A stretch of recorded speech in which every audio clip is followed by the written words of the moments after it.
माढा विधानसभा मतदारसंघातील निवडणुकीच्या रणधुमाळीमध्ये आमदार अभिजित पाटील यांनी सभेमध्ये मतदारसंघातील जनतेचे प्रश्न सोडवण्यासाठी जनता संवाद भरवणार असल्याचा शब्द दिला होता।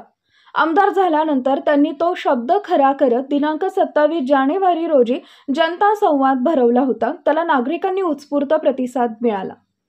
जनतेचे प्रश्न, तक्रारी, निवेदन स्वीकारण्यात आले। अनेक तक्रारी व प्रश्नांची जागेवरच सोडवणूक करण्यासाठी प्रयत्न करण्यात आले।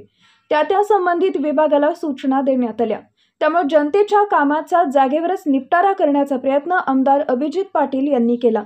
यापुढे देखील आमदार अभिजित पाटील यांचे जनसंपर्क कार्यालय ग्रामीण रुग्णालय समोर माढा येथे जनता संवादाच्या माध्यमातून मतदारसंघातील जनतेच्या, शेतकऱ्यांच्या, मतदारसंघातील प्रत्येक नागरिकांच्या समस्या आणि अडचणी जाणून घेऊन त्यांचं निवारण केलं जाणार आहे।